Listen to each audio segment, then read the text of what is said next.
Hello dear law aspirants, law eminence job സെക്യൂരിറ്റിയുടെ പുതിയൊരു വീഡിയോയിലേക്ക് എല്ലാവർക്കും സ്വാഗതം. അപ്പോൾ നമ്മൾ ഏറെ കാത്തിരുന്ന ക്ലിയുടെ ഫസ്റ്റ് അലോട്ട്മെൻറ്റ് പബ്ലിഷ് ചെയ്തിരിക്കുകയാണ്. ഈ നമ്മുടെ മുമ്പിലുള്ളത് ലോ കോളേജ് അഡ്മിഷൻ എടുക്കുക എന്നുള്ള സ്റ്റെപ്പാണ്. അഡ്മിഷൻ സമയത്ത് എന്തൊക്കെ കാര്യങ്ങളാണ് ശ്രദ്ധിക്കേണ്ടത്, എന്തൊക്കെ ഡോക്യുമെൻറ്റ്സ് ആണ് പ്രൊഡ്യൂസ് ചെയ്യേണ്ടത് എന്നേ പറ്റിയുള്ളൊരു ഡീറ്റെയിൽ വീഡിയോ ആണ് നമ്മൾ നിങ്ങളുമായിട്ടൊന്ന് ഷെയർ ചെയ്യാൻ പോകുന്നത്. അപ്പോൾ നമ്മുടെ വീഡിയോ നിങ്ങൾ ആദ്യമായിട്ടാണ് കാണുന്നതെങ്കിൽ നമ്മുടെ ചാനൽ സബ്സ്ക്രൈബ് ചെയ്യുക, അതുപോലെ നമ്മുടെ ഇൻസ്റ്റാഗ്രാം പേജും ഒന്ന് ഫോളോ ചെയ്യുക. അപ്പോൾ എന്തൊക്കെയാണ് നമ്മൾ ഇന്ന് ഈ വീഡിയോയിൽ ഡിസ്കസ് ചെയ്യാൻ പോകുന്നത് നോക്കാം. പ്രധാനമായും 4 കാര്യങ്ങളാണ് നമ്മളിന്ന് ഡിസ്കസ് ചെയ്യുന്നത്. ഒന്ന്, പ്രധാനപ്പെട്ട ഡേറ്റ്സുകൾ ഏതൊക്കെയാണ്. രണ്ടാമതായി ശ്രദ്ധിക്കേണ്ട പോയിൻറ്റ്സ് എന്തൊക്കെയാണ്. മൂന്നാമതായി നമ്മൾ അഡ്മിഷൻ സമയത്ത് പ്രൊഡ്യൂസ് ചെയ്യേണ്ട ഡോക്യുമെൻറ്റ്സ് എന്തൊക്കെയാണ്.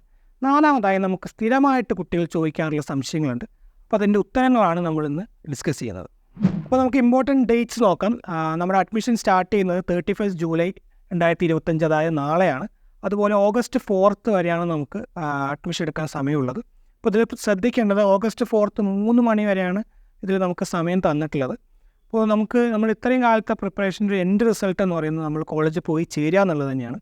അപ്പോൾ നമുക്ക് എത്രയും നേരത്തെ കഴിയുന്നോ അത്രയും നേരത്തെ തന്നെ, അതായത് നാളെ തന്നെ പറ്റുമെങ്കിൽ നാളെ തന്നെ പോയി നിങ്ങൾ അഡ്മിഷൻ എടുക്കാൻ ശ്രദ്ധിക്കുക. സോ നമുക്ക് പ്രധാനമായി ശ്രദ്ധിക്കേണ്ട കുറച്ച് പോയിൻറ്റ്സ് നോക്കാം. ഒന്നാമതായി നമ്മൾ ക്ലിയുടെ എൻട്രൻസ് എക്സാം സമയത്ത് നമ്മൾ അപ്ലോഡ് ചെയ്തിട്ടുള്ള എല്ലാ ഡോക്യുമെൻസിൻ്റെയും ഒറിജിനൽ കോപ്പീസും മിനിമം 2 ഫോട്ടോസ്റ്റാറ്റ് കോപ്പിയും നമ്മളുടെ കയ്യിൽ കരുതണം. അതുപോലെ തന്നെ ഈ ഡോക്യുമെൻസിൻ്റെയൊക്കെ വാലിഡിറ്റി നിങ്ങൾ എൻഷുവർ ചെയ്യണം. എല്ലാ ഡോക്യുമെൻസും ചിലപ്പോൾ നിങ്ങൾക്ക് എക്സ്പയർ ആയി പോയിട്ടുണ്ടാവും. അപ്പോൾ അത് വാലിഡ് ആണ് എന്നുള്ളത് നിങ്ങൾ എൻഷുവർ ചെയ്യുക. മൂന്നാമതായി നമ്മുടെ അഡ്മിഷൻ ഫീസാണ്. അപ്പോൾ നമ്മൾ എത്ര രൂപയാണ് അവിടെ അടയ്ക്കേണ്ടതെന്നുള്ള എല്ലാ കാര്യങ്ങളും ഡീറ്റെയിൽ ആയിട്ട് നമ്മുടെ അലോട്ട്മെൻറ്റ് മെമ്മോയിൽ കൊടുത്തിട്ടുണ്ട്. അപ്പോൾ അതിൽ പറയുന്ന എമൗണ്ട് നിങ്ങളുടെ കയ്യിൽ നിങ്ങൾ കരുതുക. നാലാമതായി നിങ്ങളുടെ അഡ്മിഷൻ നിങ്ങൾക്ക് ഒരിക്കലും ഒറ്റയ്ക്ക് പോയിട്ട് എടുക്കാൻ പറ്റില്ല. നിങ്ങളുടെ പാരൻറ്റോ ഗാർഡിയനോ നിർബന്ധമായിട്ട് നിങ്ങളുടെ കൂടെ വേണ്ടതാണ്. അതുപോലെ തന്നെ ഹോസ്റ്റൽ അക്കോമഡേഷൻ. ഹോസ്റ്റൽ നമ്മുടെ ഫസ്റ്റ് ഇയർ സ്റ്റുഡൻസിന് ഒരു കോളേജിലും നിങ്ങൾക്ക് ഹോസ്റ്റൽ ഫസ്റ്റ് ഇയറിൽ പ്രൊവൈഡ് ചെയ്യില്ല. അപ്പോൾ അതിന് ആൾട്ടർനേറ്റീവ് നിർബന്ധമായിട്ട് നിങ്ങൾ കണ്ടെത്തണം.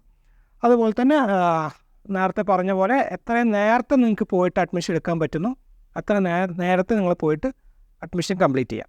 ഓക്കെ, അപ്പോൾ നമുക്ക് അഡ്മിഷൻ സമയത്ത് എന്തൊക്കെ ഡോക്യുമെൻറ്റ്സ് ആണ് വേണ്ടതെന്ന് നമുക്ക് ഡീറ്റെയിൽ ആയിട്ട് നോക്കാം. ഒന്നാമതായി നമ്മുടെ ക്ലിയുടെ എൻട്രൻസ് എക്സാം സമയത്ത് നിങ്ങൾ അപ്ലോഡ് ചെയ്തിട്ടുള്ള എല്ലാ ഡോക്യുമെൻസിൻ്റെ ഒറിജിനൽ കോപ്പീസ് നിങ്ങളുടെ കയ്യിൽ നിർബന്ധമായിട്ടും വേണം. രണ്ടാമതായി നമ്മുടെ അലോട്ട്മെൻറ്റ് മെമ്മോയും കാൻഡിഡേറ്റ് ഡാറ്റ ഷീറ്റുമാണ്. ഇത് നിങ്ങളുടെ കാൻഡിഡേറ്റ് പോർട്ടലിൽ പോയാൽ നിങ്ങൾക്ക് ഡൗൺലോഡ് ചെയ്യാം. അത് ഡൗൺലോഡ് ചെയ്ത് നിങ്ങൾ പ്രിൻ്റ് എടുത്ത് അതിൻ്റെ കൂടെ വയ്ക്കുക. പിന്നെയുള്ളത് SLC or any relevant document prove date of birth. ഇപ്പോൾ ഡേറ്റ് ഓഫ് ബർത്ത് പ്രൂവ് ചെയ്യാൻ നിങ്ങളുടെ SLC ബുക്കോ അല്ലെങ്കിൽ ബർത്ത് സർട്ടിഫിക്കറ്റോ നിങ്ങൾ ഓൾറെഡി ആപ്ലിക്കേഷൻ സമയത്ത് ഒരു വട്ടം പ്രൊഡ്യൂസ് ചെയ്തിട്ടുണ്ടാവും. അതിൻ്റെ ഒറിജിനൽസ് നിങ്ങൾ കയ്യിൽ വയ്ക്കുക. പിന്നെയുള്ളത് പ്രൊവിഷണൽ ഡിഗ്രി സർട്ടിഫിക്കറ്റാണ്. ഇത് ശ്രദ്ധിക്കുക, ഇത് 3 ഇയർ സ്റ്റുഡൻസിനാണ് ഇത് ആവശ്യമുള്ളത്. അപ്പോൾ 3 ഇയർ സ്റ്റുഡൻസ് നിങ്ങളുടെ പ്രൊവിഷണൽ ഡിഗ്രി സർട്ടിഫിക്കറ്റോ അല്ലെങ്കിൽ അതിൻ്റെ ഒറിജിനൽ കോപ്പി നിങ്ങൾ കയ്യിലുണ്ടാവണം. ആറാമത്തെ പറയുന്നത് നിങ്ങളുടെ ഒറിജിനൽ മാർക്ക് ലിസ്റ്റാണ് ക്വാളിഫയിങ് എക്സാമിൻ്റെ. 5 ഇയർ സ്റ്റുഡൻസിനെ സംബന്ധിച്ച് നിങ്ങളുടെ ക്വാളിഫയിങ് എക്സാം എന്ന് പറയുന്നത് +2 ആണ്. 3 ഇയർ സ്റ്റുഡൻസിന് അത് ഡിഗ്രിയാണ്. അപ്പോൾ നിങ്ങൾ പ്രൊഡ്യൂസ് ചെയ്യേണ്ടത് നിങ്ങൾ +2ൻ്റെ മാർക്ക് ലിസ്റ്റും അതുപോലെ ഡിഗ്രിയുടെ ഒറിജിനൽ മാർക്ക് ലിസ്റ്റുമാണ് അവിടെ പ്രൊഡ്യൂസ് ചെയ്യേണ്ടത്. ഏഴാമത്തത് TC ആൻഡ് CC ആണ്. ഇതും നിങ്ങളുടെ ലാസ്റ്റ് പഠിച്ച ഇൻസ്റ്റിറ്റ്യൂഷൻ നിങ്ങൾക്ക് ഒറിജിനലായിട്ട് നിങ്ങളുടെ കയ്യിലുണ്ടാവും. ആ ഡോക്യുമെൻ്റാണ് നിങ്ങൾ അതിൻ്റെ കൂടെ പ്രൊഡ്യൂസ് ചെയ്യേണ്ടത്. എട്ടാമത്തത് നിങ്ങളുടെ ലേറ്റസ്റ്റ് ആയിട്ടുള്ള 4 പാസ്പോർട്ട് സൈസ് ഫോട്ടോ ആണ്. അത് നിങ്ങളുടെ കയ്യിൽ വയ്ക്കുക. 9ാമത്തെ പോയിൻ്റ് പറയുന്നത് ഗവൺമെൻറ് സർവീസിൽ അതുപോലെ ഷെഡ്യൂൾഡ് ബാങ്കിൽ വർക്ക് ചെയ്യുന്ന ആൾക്കാർക്ക് വേണ്ടിയിട്ടുള്ളതാണ്. നിങ്ങളുടെ സ്ഥാപനത്തിൽ നിന്നുള്ള റിലീവിങ് ഓർഡർ അതുപോലെ കണ്ടൻറ് സർട്ടിഫിക്കറ്റ് അവിടെ നിന്ന് വാങ്ങിച്ച് ഇവിടെ കോളേജിൽ പ്രൊഡ്യൂസ് ചെയ്യേണ്ടതാണ്. അപ്പോൾ ഇത് പറയുന്ന മറ്റ് ആൾക്കാരെ ഇത് ബാധിക്കില്ല. ഗവൺമെൻറ് സർവീസിൽ അതുപോലെ ബാങ്കിൽ വർക്ക് ചെയ്യുന്നവരാണ് നിങ്ങൾ കൺസേൺ സ്ഥാപനത്തിൽ നിന്നും റിലീവിങ് ഓർഡറും അതുപോലെ കോണ്ടൻറ് സർട്ടിഫിക്കറ്റും ഇവിടെ പ്രൊഡ്യൂസ് ചെയ്യേണ്ടത്. 10ാമതായി നമുക്ക് വേണ്ടത് ഇക്വലൻസി അല്ലെങ്കിൽ എലിജിബിലിറ്റി സർട്ടിഫിക്കറ്റ് ആണ്. ഇത് കേരളത്തിന് പുറത്ത് ഡിഗ്രി അല്ലെങ്കിൽ +2 ചെയ്ത കുട്ടികൾക്ക് വേണ്ടിയിട്ടുള്ളതാണ്. അതായത് നിങ്ങളുടെ മുമ്പ് ചെയ്ത കോഴ്സ് നിങ്ങളിപ്പോൾ ചേരാൻ പോകുന്ന യൂണിവേഴ്സിറ്റി അംഗീകരിക്കുന്നു എന്ന് പറയുന്ന സർട്ടിഫിക്കറ്റാണ് ഇക്വലൻസി സർട്ടിഫിക്കറ്റ്. ഉദാഹരണത്തിന് നിങ്ങളുടെ ഡിഗ്രി ചെയ്തത് മഹാരാഷ്ട്ര യൂണിവേഴ്സിറ്റിയിലാണ്. നിങ്ങളുടെ ലോ ചെയ്യാൻ പോകുന്നത് ഗവൺമെൻറ് ലോ കോളേജ് കോഴിക്കോട് അല്ലെങ്കിൽ തൃശ്ശൂരാണെങ്കിൽ നിങ്ങളുടെ ഇക്വലൻസി സർട്ടിഫിക്കറ്റ് മേടിക്കേണ്ടത് കാലിക്കറ്റ് യൂണിവേഴ്സിറ്റിയിൽ നിന്നാണ്. കാരണം ഈ 2 കോളേജും കാലിക്കറ്റ് യൂണിവേഴ്സിറ്റിയുടെ അണ്ടറിലാണ് വരുന്നത്. ഇത് ശ്രദ്ധിക്കുക, കേരളത്തിൽ പുറത്ത് ഡിഗ്രി കോഴ്സ് അല്ലെങ്കിൽ +2 പഠിച്ച കുട്ടികൾക്കാണ് ഈ ഡോക്യുമെൻ്റ് ആവശ്യമുള്ളത്. അടുത്തതായി മൈഗ്രേഷൻ സർട്ടിഫിക്കറ്റാണ്. ഇത് നമ്മൾ യൂണിവേഴ്സിറ്റി മാറി ജോയിൻ ചെയ്യുമ്പോൾ പ്രൊഡ്യൂസ് ചെയ്യേണ്ട ഒരു സർട്ടിഫിക്കറ്റാണ്. ഇപ്പോൾ CBSE സ്റ്റുഡൻസിനെ സംബന്ധിച്ച് നിങ്ങൾക്ക് നിങ്ങളുടെ +2 മാർക്ക് ലിസ്റ്റിൻ്റെ കൂടെ അത് കിട്ടിയിട്ടുണ്ടാവും. സ്റ്റേറ്റ് സിലബസ് സ്റ്റുഡൻസിന് ഇത് ആവശ്യമില്ല. ഈ ഡിഗ്രി സ്റ്റുഡൻസിൻ്റെ കാര്യത്തിലേക്ക് വരികയാണെങ്കിൽ നിങ്ങളുടെ ഡിഗ്രി ചെയ്ത് MG യൂണിവേഴ്സിറ്റിയിൽ നിന്നാണ്. നിങ്ങൾ ജോയിൻ ചെയ്യാൻ പോകുന്നത് കാലിക്കറ്റ് യൂണിവേഴ്സിറ്റിയിലാണെങ്കിൽ നിങ്ങളുടെ ഡിഗ്രി MG യൂണിവേഴ്സിറ്റിയിൽ നിന്ന് ഈ മൈഗ്രേഷൻ സർട്ടിഫിക്കറ്റ് മേടിച്ച് ഇവിടെ നിങ്ങൾ ലോ കോളേജിൽ പ്രൊഡ്യൂസ് ചെയ്യേണ്ടതാണ്. ഇപ്പോൾ ഇത് ഉടനെ നിങ്ങളുടെ അഡ്മിഷൻ സമയത്ത് നിങ്ങൾക്ക് ചെയ്യാൻ പറ്റിയിട്ടില്ലെങ്കിൽ നിങ്ങളുടെ ഫസ്റ്റ് സെമസ്റ്റർ എക്സാം വരുന്നതിന് മുമ്പ് നിങ്ങളത് സബ്മിറ്റ് ചെയ്താൽ മതി. അടുത്തതായിട്ട് സെൽഫ് ഡിക്ലറേഷൻ ഫോമാണ്. ഇത് നിങ്ങളുടെ നാഷണാലിറ്റി ഡിക്ലെയർ ചെയ്യാനുള്ള ഫോം നിങ്ങൾ സെൽഫായിട്ട് ഫില്ല് ചെയ്തിട്ട് ഇതിൻ്റെ കൂടെ നിങ്ങൾ പ്രൊഡ്യൂസ് ചെയ്യേണ്ടതാണ്. കൂടാതെ പ്രോസ്പെക്ടസിൽ പറയുന്ന വേറെ എന്തൊക്കെ ഡോക്യുമെൻറ്റ്സ് നിങ്ങൾക്ക് ആവശ്യമുണ്ടോ ആ ഡോക്യുമെൻറ്റ്സ് കൂടി നിങ്ങൾ നിർബന്ധമായിട്ട് ഇതിൻ്റെ കൂടെ കൊണ്ടുപോകേണ്ടതാണ്. അടുത്തതായിട്ട് നമുക്ക് കോമൺ ആയിട്ട് വരുന്ന ചില ചോദ്യങ്ങളുണ്ട്, അല്ലെങ്കിൽ ഡൗട്ട്സ് ഉണ്ട്. അപ്പോൾ ഈ വീഡിയോയുടെ ഉദ്ദേശം തന്നെ നമുക്ക് എല്ലാ ഡൗട്ട്സും ക്ലിയർ ചെയ്യുക എന്നുള്ളതാണ്. അപ്പോൾ നമുക്ക് എപ്പോഴും ചോദിക്കാറുള്ള അല്ലെങ്കിൽ കുട്ടികൾക്ക് വരാറുള്ള സംശയങ്ങളുണ്ട്, എന്തൊക്കെയാണെന്ന് നമുക്ക് ചെക്ക് ചെയ്ത് നോക്കാം. ആദ്യമായി ഡാറ്റ ഷീറ്റ് അതുപോലെ അലോട്ട്മെൻറ്റ് മെമ്മോ എന്താണെന്നുള്ളതാണ് കുട്ടികളുടെ സംശയം.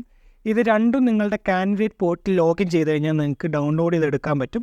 അലോട്ട്മെൻറ്റ് മെമ്മോയിൽ നിങ്ങളുടെ അലോട്ട്മെൻറ്റിന് ഫുൾ ഡീറ്റെയിൽസ് അതിൽ കൊടുത്തിട്ടുണ്ട്. അതുപോലെ ഡാറ്റ ഷീറ്റിൽ നിങ്ങളുടെ റാങ്കും ആപ്ലിക്കേഷൻ ഡീറ്റെയിൽസൊക്കെ അടങ്ങിയിട്ടുള്ള ഈ 2 ഡോക്യുമെൻറ്റ്സ് നിങ്ങൾ പ്രിൻ്റ് ഔട്ട് ചെയ്തിട്ട് അഡ്മിഷൻ്റെ സമയത്ത് കൊണ്ടുപോകാം.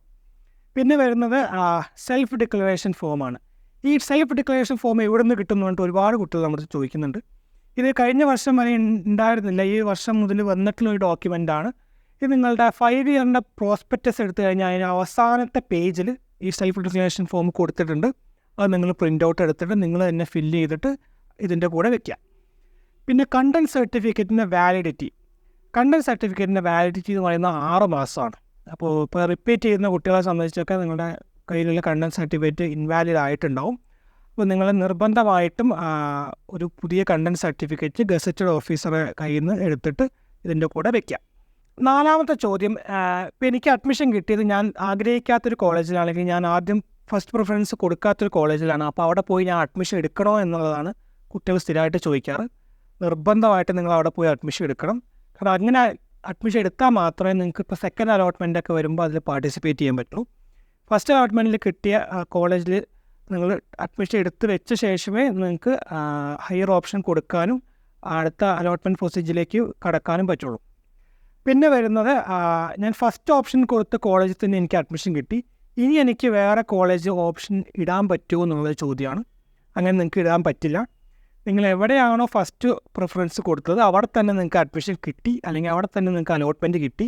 അപ്പോൾ നിങ്ങൾക്ക് ഇനി അവിടെ തന്നെ നിർബന്ധമായിട്ടും പഠിക്കണം, അല്ലാതെ നിങ്ങൾക്ക് ഓപ്ഷൻ മാറ്റി കൊടുക്കാനുള്ളൊരു ചാൻസ് ഇല്ല.